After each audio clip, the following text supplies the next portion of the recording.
இதை மறக்கிற விஷயமா? இதை பார்த்தோன்னே எனக்கு புளியோதரை ஞாபகம் வந்துருச்சு. இன்னும் மதுரையில் போய் சாப்பிடணும்னு ஆசை. மதுரைக்கு வந்து மீல்ஸ் வாங்கிட்டாரு அவரு. நான் தயிர் சாதம். அப்பமா அது பார்க்கறதுக்கு அது பேர் அதிர்ஷ்டம் மாதிரி இருக்குது. 6 பேர் வந்து 3 பேர் இறந்துட்டாங்க. கோயிலுக்கு போயிட்டு வந்திருக்காங்க. உள்ள போட்டோ பாருங்க. எல்லா வண்டியும் ஸ்டாப்ல தான் இருக்குது. இந்த மலையில எப்படி போறது? போக முடியாது. காலையிலே மேக்கப்லாம் போட்டுட்டு சாப்பாடு விஷயத்துல கரெக்டா இருக்க பத்தியா? சாப்பாடு விஷயத்துலயே நீ சாப்பிட மாட்டியா என்ன? 2 குழந்தைய கையில வச்சிருக்கோம். அவங்க சாப்பிட்றதுக்கு ஸ்நாக்ஸ் வேணும். இதே சாக்கா சொல்லி நீ இப்படி ஏமாத்திட்டு இருக்க எல்லாரையும். இருந்தாலும் அவங்கள சாக்கு சொல்லி நானும் பார்த்துட்டு எப்படி சாப்பிடாம இருப்பேன்? நான் வேக வச்சேன். நேற்று ஸ்வீட் கார்ன் வாங்கிட்டு வந்து வச்சிருந்தாலாம். நேற்றே சொல்லிட்டேன், வெளியில போகும்போது நம்ம ஸ்வீட் கார்னை வேக வச்சு எடுத்துட்டு போய் போற வழியில சாப்பிட்டுட்டு போவோம்னு சொல்லிட்டு. எழுந்திரிச்சோடனே அதுதான் என்னோட வேலை. காலைல எழுந்திரிச்சதும் ஸ்வீட் கார்னை கட் பண்ணி கரண்ட் அடுப்பில் போட்டுட்டு தான் குளிக்கையே போனேன். ஸோ அது வெந்துருச்சு. அதை தான் எடுத்து வச்சுட்டு இருக்கேன். ஹேமி ஃபேமிலிஸ் எல்லாரும் எப்படி இருக்கீங்க? நல்லா இருக்கீங்களா? இப்போ எங்கே கிளம்பிட்டேன்னு பார்த்தீங்கன்னா, பட்டாசு வாங்கிறதுக்காக சிவகாசி கிளம்பிட்டோம். சிவகாசிங்கிறது பிளான் இல்லை, போகிற வழியில் நிறைய இடத்துக்கு போக வேண்டியது இருக்குது. சிவகாசியில் பட்டாசு வாங்க போகிறேன்னு சொன்னோன்னே இது ப்ரொமோஷன் வீடியோன்னு நினைக்க வேண்டாம். இது வந்து ப்ரொமோஷன்லாம் கிடையாது. இது எங்களோட ஓன் பைசால தான் நாங்கள் வந்துட்டு பட்டாசு வாங்க போகிறோம். பட்டாசு வாங்கிறதுக்கு மெயின் ரீசன், நம்ம போகிற வழியில் சிவகாசி போகலாம் அப்படிங்கிறதுக்கான மெயின் ரீசன் எங்கள் அப்பா. ஏன்னு பார்த்தீங்கன்னா, இப்போ 1 மாதத்துக்கு முன்னாடியே அப்பா வந்திருந்தாங்களா ஊருக்கு. அப்போ சொன்னாங்க, அம்மா அந்த மேலே போய் வெடிக்குள்ளம்மா அந்த வெடி வாங்கிட்டு வாங்கம்மா அப்படின்னு சொல்லிட்டு சொன்னாங்களா. அதனால் போயிட்டு அப்படியே வாங்கிட்டு வருவோம். ஏன்னா திவிக்காக தான் அங்கே போகிறது. இல்லைன்னா நம்ம வேறு இடத்துக்கு போயிட்டு திரும்பி வந்துடுவோம். அவன் தான் கேட்டுகிட்டே இருக்கான், பட்டாசு நீ போன தடவை நிறையா வெடிச்சு, இந்த தடவை வெடிக்கவே இல்லை, நிறையா வாங்கணும்னு. எத்தனை மணிக்கு எழுந்துச்சிங்க தங்கம்? நான் 4:30 மணிக்கு எழுந்துச்சேன். அவன் 5 மணிக்கு எழுந்துச்சு. நீ 5 மணிக்கு எழுந்துச்சியா? இது நீ 6 மணிலேருந்து உன்னை நான் எழுப்பிக்கிட்டு இருக்கேன். ஆனா 6:30க்கு தான் எழுந்துச்சேன். அது குளிக்க மாட்டேன்னா உள்ள தள்ளி விட்டு கதை சாத்தி விட்டேன். அப்பயே அங்க போய் படுத்து தூங்கி இருப்பான் நேரம். கதை படுத்து திறந்து விடலன்னா அப்படியே நின்றுட்டு இருக்கான் குளிக்காம. அதுக்கப்புறம் திறந்து பார்த்தா ஷாக் ஆயிருக்கேன். எனக்கு என்ன ஆச்சரியம்னா, இந்த குட்டி வாண்டு வந்துட்டு நம்மளோட எழுந்திருச்சு. அதுதான் பெரிய விஷயமா இருக்குது. நான் எப்பயுமே பக்கத்துல தூங்கினானா ரொம்ப நேரம் தூங்குவான். நான் எழுந்திரிச்சு அந்தாண்ட போனதுக்கு அப்புறம் 1/2 மணி நேரம் தான். அதுக்கப்புறம் அங்க படுத்துருக்கவே மாட்டான். எழுந்திரிச்சு முந்திரி கொட்டை மாதிரி முன்னாடி வந்துடுவான். டைம் ஆச்சு. ஆனா உங்களை மாதிரி ஒரு ஆளை நான் பார்த்ததில்ல. 4:30 மணிக்கு எழுந்திரிச்சு 7 மணிக்கு கிளம்புறீங்க பாத்தீங்களா? நீ மறந்துருப்பியோன்னு நினைச்சேன், ஆனா மறக்கல பத்தியா? எப்படி இதை மறக்கிற விஷயமா?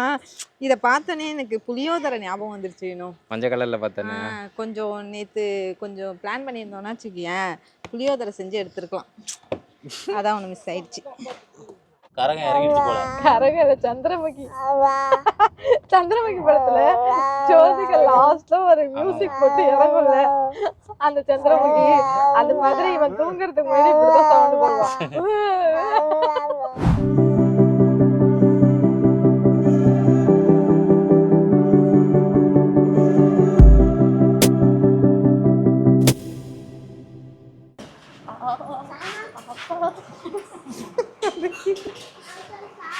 வருவாங்க எங்கே சாப்பிடலாம்னு வந்தோம். ஆனா இவ்வளவு சூடா கிடைக்குன்னு எதிர்பார்க்கவே இல்லை. சூடா இட்லி வாங்கி வேணும்ண்ணா, எனக்கு தோசை ஓகே தான். அங்கே பாரு ஒருத்தன் புரோட்டா வெறியனே வந்து எப்படி சாப்பிட்றான் பாரு.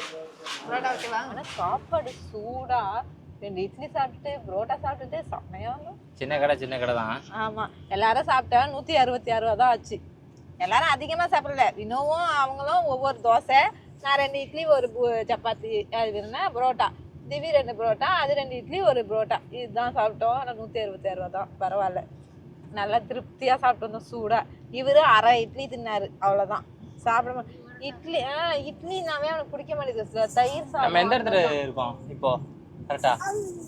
அதுதான் தெரியலையா எனக்கு. கோபால முருகன் திருத்துறைப்பூண்டியா?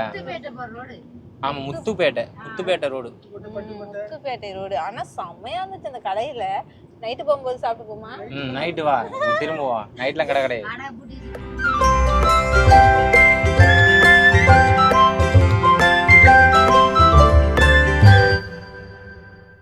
இப்போ எங்கே இருக்கோம்னு பார்த்தீங்கன்னா, மனோரா பார்க்கறதுக்காக வந்திருக்கோம். இது ஏதோ பெண் கடலாம், இது அலையே அடிக்காத கடலாம். இடத்த பார்த்தோன்னா ஆள் வந்து ஷாக் ஆகிட்டான். நல்லா இருக்குல்ல, வியூ செம்மையாக இருக்குது. ஆனால் என்ன ஸ்மெல்லு தான் ஓவராக இருக்குது. நம்ம மனோரா வந்தோன்னா கடலுக்கு நிறைய பேர் வந்து இந்த அலையெல்லாம் அடிச்சதுன்னா வச்சுங்க போட்டுக்கு போகிறதுக்கு பயப்படுவாங்க. இந்த கடல் வந்துட்டு அலையே கிடையாது, அப்படியே ஸ்மூத்தாக நம்ம கடலில் போயிட்டு வரலாம். அதுக்கு படகு சவாரிக்கு வந்துட்டு பெரியவங்களுக்கு 100 ரூபா, சின்னவங்களுக்கு 50 ரூபா ஒரு ஆளுக்கு. அப்புறம் 9:30 to 6 மணி வரைக்கும் ஓப்பனில் இருக்குமா. மனோரா வந்தால் லைட் ஹவுஸ் பார்த்துட்டு படகு சவாரி போயிட்டு சும்மா இந்த பில்டிங்கை வந்து சுற்றி பார்த்துட்டு போகலாம், அவ்வளோதான். மற்றபடி இங்கே வேற ஒன்றும் இல்லை. நமக்கு டைம் வேஸ்ட் ஆகிட்டு இருக்கு, நம்ம கிளம்பலாம் வாங்க. மேலே இன்னும் ஏறுனா வச்சுங்களேன், ஏறிக்கிட்டே இருக்கலாம். மேலே உச்சியில் போயிட்டு வியூ நல்லா பார்க்கலாம். வியூ பாயிண்ட்டுக்காக மேலே ஏறலாம். இப்போதைக்கு நமக்கு ஏற முடியல. நான் 2 படி ஏறினேன், அதுக்கே எனக்கு வலிக்குது, முடியல. சரி வாங்க. 2 படி இல்ல, 2 ஃப்ளோர் ஏறி இருக்கேன். இன்னும் நிறைய ஃப்ளோர் இருக்கு. ஆனா இங்க இருந்து பார்த்தோம்னா வியூ பாயிண்ட் நல்லா தெரியும். அதுக்காக தான். ஆமா, நாங்க மனோரா போயிட்டு வந்துட்டு டீ குடிச்சிட்டு இருக்கோம். மனோராலாம் ஒண்ணும் கிடையாதுங்க. போனா போட் ஹவுஸ் தான் போயிட்டு சுத்தி பார்த்துட்டு வரலாம். போனாலுமே வந்துட்டு முன்னாடி எல்லாம் அந்த சகதி எல்லாம் ஒரே ஸ்மெல்லா இருக்கு. என்ன ஒண்ணு வீடியோல பார்த்து நம்ம வந்து ஏமாந்துட்டு போறோம். வீடியோஸ்ல வந்து பார்க்கும்போது நமக்கு நல்லா தெரியும், ஆனா வந்துட்டு நேர்ல போய் பார்த்தா அந்த அளவுக்குலாம் ஒண்ணுமே கிடையாது. சோ வேஸ்ட் ஆஃப் டைம், அவ்வளவுதான் சொல்லுவேன். வேணா போட் ஹவுஸ் வேணா போயிட்டு வரலாம். தூரமா போகும்போது கடலை பார்க்கலாம், அவ்வளவுதான். ஏறுற வரைக்கும் நமக்கு ஒரு மாதிரி இருக்கும். உள்ளுக்குள்ள கடலுக்குள்ள போயிட்டோம்னா கொஞ்சம் நல்லா இருக்கும். அந்த போட்ல போறது நல்லா இருக்கும். அப்புறம் அந்த பில்டிங் இருக்கு பாத்தீங்களா, அதுல ஒண்ணுமே கிடையாது. சும்மா வெள்ளை பெயிண்ட் அடிச்சு பாக்குறதுக்கு ஒரு விசிபிளா வச்சிருக்காங்க. மேல வியூ பாயிண்ட் நல்லா இருக்கும். போய் பார்த்தா அந்த ஏரியாவை அப்படியே சுத்தி பார்க்கலாம், அந்த லைட் ஹவுஸ் எல்லாம் பார்க்கலாம், அவ்வளவுதான். ஆமா. இப்ப என்ன ஆப்பம் சாப்பிட்டுட்டு இருக்கீங்களா? ஆப்பமா என்னது? அப்பமா? அது பாக்குறதுக்கு அது பேர் அதிர்சம் மாதிரி இருக்குது. அப்பம். ஓ, இனிப்பா? ஏன்னாப்பா எனக்கு டீ குடிச்சிங்களா? நீ சாப்பிடலையா? ஏன் தங்க நிவி சரி நீ படியா முடிச்சிருவா. 6 பேரா? பின்னாடி போவோம், பின்னாடி போவோம்.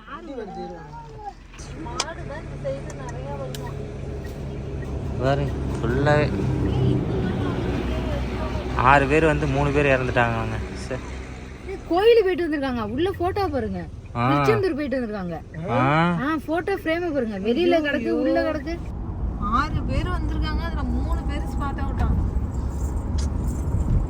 மாடு வந்துகிட்டே இருக்கும் பாருங்க. மாடு இங்க அதிகம்டா.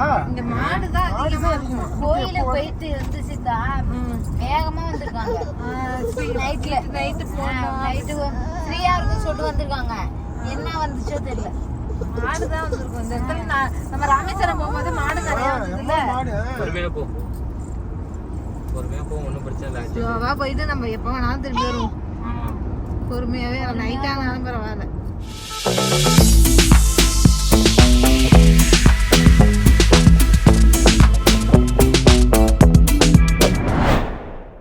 என்ன சொல்றாரு தலைவர்? தலைவர் சாப்பிட்றாரு தயிர் சாதம். இப்போ எங்கே இருக்குன்னு பார்த்தீங்கன்னா மதுரையில் இருக்கும். மதுரையில் போய் சாப்பிடணும்னு ஆசை.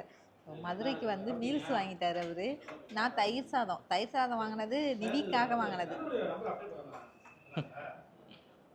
ஒரு தடவை நம்ம வந்து தலப்பா கட்டி பிரியாணி சாப்பிட்டோம் மதுரையில், ஞாபகம் இருக்கா? வேணும். ஆமாம் ஆமாம். மீல்ஸ் அப்போ நான் மிஸ் பண்ணல. நாங்கள் மீல்ஸ் சாப்பிட்டேன், இவங்க தலப்பா கட்டி பிரியாணி சாப்பிட்டாங்க. நீ இன்னொரு தடவை டேஸ்ட் பண்ணுவோன்னு சொல்லிட்டு மீல்ஸே வாங்கியாச்சு. அவர் சாப்பிட்டுட்டு வைக்கும்போது நான் சாப்பிட்டுட்டேன். மதுரையில் சாப்பிட்டுட்டு வர வழியில் அவ்வளோ மழை வந்துச்சு பாருங்க, சூறாவளி மாதிரி. பட்ட நம்ம நேரம்னு பார்த்தா அதுவும் வெடி வாங்குற டயத்தை பார்த்து மழை வருது பாரு. என்ன ஆக போகுதுன்னு தெரியல. இன்னும் 1/2 hour தான் இருக்கு நம்ம வர்றதுக்கு. அதுக்குள்ள மழை வந்துருச்சு. மழையில நனைஞ்சிக்கிட்டு வெடி வாங்க போறதுக்கு. ஆமா, போறதுக்கு. நான் சொல்றது ஊரு வரத்துக்கு. அந்த ஊரு வரதுக்கு 1/2 hour இருக்கு. அங்க அடிச்சு நவுத்துது அந்த சைடு. அந்த சைடுலயே எல்லா வாட்டியும் நமக்கு மழை வந்துருது பாத்தியா? அதுதான் நேரம். நிவி நிவி இப்ப இத திறந்து விட்டா மழை பெய்யுது, மழை பெய்யுது.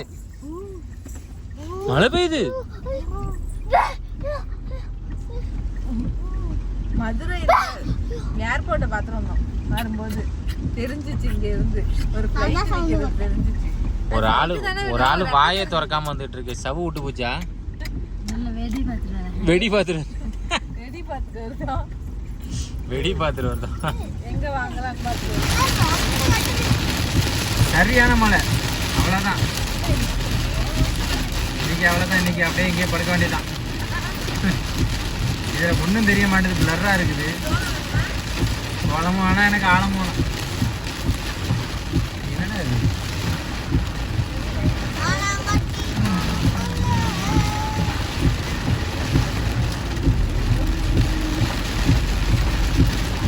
எல்லா வண்டியும் ஸ்டாப்பில் தான் இருக்குது. இந்த மலையில் எப்படி போகிறது? போக முடியாது. இதுலேயும் கொஞ்சம் துணிச்சலால் ஆள் தான் வந்துட்டு சல்லுன்னு போயிட்டு இருக்காங்க. குழந்தைங்கலாம் வச்சுருக்கோம், அந்த அளவுக்கு அர்ஜென்ட்டே கிடையாது. பொறுமையாக போயிட்டு பொறுமையாக வரலாம்.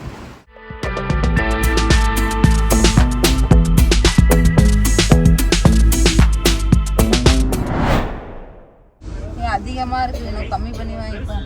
தேவையில்லாத வெடியெல்லாம் எடுத்துட வேண்டியதான். இது தேவை 2-3 வாங்கியிருக்கோம்ல, அதில் ஒன்று ஒன்றா எடுத்துட்டு இந்த மேலே போகிற அவுட்லாம் ஒன்று ஒன்று எடுத்துருவோம். ஆமாம். எப்படி படுத்து கிடக்கு பாருங்க. பட்டாசு வாங்க வந்த நிறமை தூக்கம் வந்துருச்சு. மழை தான் பிரச்சனை, மற்றபடி எந்த பிரச்சனையும் இல்லை. போயிட்டு மலையிலே போய் பட்டாசு வாங்கிட்டு வந்துட்டோம்.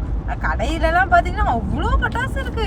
நாங்கள் பூத்திரியா நிறைய வாங்கிட்டோம். ஜாலியாக இந்த தீபாவளியை செலிப்ரேட் பண்ண வேண்டியதான். இவங்க 2 பேரும் அவ்வளோ ஹாப்பியாக இருந்தாங்க. மெயின் திவி தான். மொத்தம் மூணு ஃபேமிலிக்கு வாங்கியிருக்கோம் பட்டாசு. ஆமாம், 3 ஃபேமிலிக்கு வாங்கினதுனால கொஞ்சம் கம்மியாக இருந்துச்சு. ஓகேங்க, நம்ம இதுக்கப்புறம் வந்துட்டு வீட்டுக்கு போக வேண்டியதான். போகிற வழியில் சாப்பிட்றோமா இல்லை டேரெக்டாக பாயிண்ட் போயிட்டு போகிறோமான்னு தெரியல. மணி எத்தனை தெரியுமா? இப்போ மணி எத்தனை? மணி 7:10. 7:10 4:30 மணிக்கு எழுந்திருச்சேன் நான். தூக்கமாக வருது, இவன் தூங்கிட்டு இருக்கான். அவன் இன்னும் கொஞ்சம் நேரத்தில் தூங்கிடுவான். சாப்பிடும்போது எழுப்புறதுக்கே ஒரு மணி நேரம் ஆகிடும். என்னடா இப்படி தூங்கிட்டு இருக்கானே ஆளு? இதுக்கு தான் அழுதியா நீ? அதுக்கு தான் அழுதுருக்கான். நான் தான் சொன்னேன் தூக்கம். இவன் எங்கடி காலை விட்டுருக்கான்? யாரு? திவி. இவன் சைடா போட்டிருக்கான் காலை, அவன் என் மேல போட்டிருக்கான் காலை. ஓ, இது வந்து மேட்டு கீழே இருக்கு, பெட்ஷீட். ஆனா இவன் வந்து போட்டிருக்கிறது மேட். குளூருதுன்னு சொல்லி இது ட்ரை மேட்டை தூக்கி, அதனாலதான் இது வெள்ளை கலரா தெரியுது. உள்ளுக்குள்ள பிங்க் கலர் இருக்கும். கீழே இருக்கு, நாங்க அது மேலதான் படுத்திருக்கான். அவன் பிள்ளையார் பெட்டி போகணும்னு சொன்னீங்க. பிள்ளையார் பெட்டி போகணும்னு ஆசைப்பட்டாங்க. மணி ஆயிடுச்சு. முடியுமான்னு தெரியல. எனக்கு ரொம்ப பிடிக்கும் பிள்ளையார். மலையாலதான் பேருக்கு தெரியும். மலையால போக முடியல. நாங்க என்ன பண்ணிட்டோம்னு பாத்தீங்கன்னா, நாங்க கரெக்டா பிளான் பண்ணி தான் வந்தோம். பிள்ளையார்பட்டி சிவகாசி வந்துட்டு பிள்ளையார்பட்டி போயிட்டு போகணும் அப்படிங்கிறது தான். ஆனா வர வழியில தான் சரி மலையை வண்டியே எடுக்க முடியல. இடையில வேற என்ன ஆச்சுன்னு பாத்தீங்கன்னா, ஒரு கார் வந்து டோர் வந்து ஓப்பன்லேயே இருக்கு, இந்த கண்ணாடி. அப்புறம் அவங்கள பார்க்க கொஞ்சம் கஷ்டமா இருந்துச்சு. அதுக்கப்புறம் கொடையை கொடுத்துட்டு அவங்க வந்து கொஞ்ச நேரம் மழையில இல்லாம இருந்தாங்க, சாரல் அடிக்காம. அதுக்கப்புறம் அவங்க கொடை வச்சிருந்தாங்க பேக் சைடு. இறங்கி வந்து அதை எடுத்துட்டு அவங்க கொடையை விரிச்சிட்டு எங்க கொடையை கொடுத்தாங்களா. அப்புறம் கொஞ்ச நேரம் இருந்துட்டு நாங்க கிளம்பி வந்தோம். இப்படியே டைம் ஆயிடுச்சு. சிவகாசி போற ரூட்ல தான் பிள்ளையார்பட்டி இருக்குன்னு எனக்கு தெரியாது. வரும்போதுதான் சொல்றாங்க. போற வழியில பிள்ளையார்பட்டிக்கு போக முடியுதா இல்ல நட சாத்திடுவாங்களான்னு தெரியல. முடிஞ்சா பாப்போம், இல்லைன்னா வீட்டுக்கு கிளம்ப வேண்டியதான். யாரு? சாமி. சாமியா? The next day. நான் சீது காலையிலே எழுந்துட்ட போல. காலையில எழுந்துச்சோம். நேத்து வந்ததே 4 மணிக்கு வந்தோம் வீட்டுக்கு. இப்போ வந்து நாங்க எழுந்திருச்சது பார்த்தீங்கன்னா 9:30 மணிக்கு தான் எழுந்திருச்சோம். செம டயர்டுங்க. ஆனா செம டயர்டு. அப்புறம் சிவகாசி பக்கமே போக மாட்டாங்க. காலையில எவ்வளோ டயர்டு. நாங்களும் போயிட்டே இருக்கிறோம், வந்துகிட்டே தான் இருக்குது. வரும்போது பிள்ளையார்பட்டி போலான்னு நினைச்சேன். ஆனா வந்துட்டு பிள்ளையார்பட்டிக்கு வந்ததே 11:30 மணிக்கு. பிள்ளையாராக தூங்கி இருப்பாரு. ஆனா இதுக்கப்புறம் சிவகாசிக்கு வெடிங்கிறதே வேணாப்பா. நோ அவனே சொல்லிட்டான், உங்களுக்கு என்னடா நல்லா தாண்டா தூங்கிட்டு வந்தீங்க, நான் தான் போனது. ஒரு கஸ்டமரா போய் எப்படி இருக்கும் அப்படிங்கிறத பார்த்தோம். இங்கேயே அதுக்கு வாங்கிட்டு போயிடலாம் பேசாம, இல்லையா? ஆமா, போயிட்டு அந்த ஒரு அனுபவம் வந்து தெரிஞ்சிச்சு இப்படிதான் அப்படிங்கிறது. இப்போ போயிட்டு நிம்மதியாக வந்தாச்சு, ஒரு வழியாக வந்துட்டோம். திவியையும் காலையிலே வெந்நீர் போட்டு இந்த இலையெல்லாம் போட்டு கொதிக்க வச்சுருந்தா போட்டு அவங்கள குளிக்க வச்சதுக்கப்புறம் தான் திருப்தியானோம். ஏன்னா ரொம்ப லாங்காக போயிருக்கோம், உடம்பு ஏதாவது வலிக்கும் அப்படிங்கிறதுனால காலையிலே வெந்நீர் போட்டு குளிக்க வச்சாச்சு அவங்கள. அவங்க குளிச்சுட்டாங்க. இதுக்கப்புறம் நாங்கள் குளிச்சுட்டு ஊருக்கு கிளம்ப வேண்டியதான். ஓகேங்க, இந்த விழா அவ்வளோதான். அடுத்த விழாவில் பார்க்கலாம். பாய்.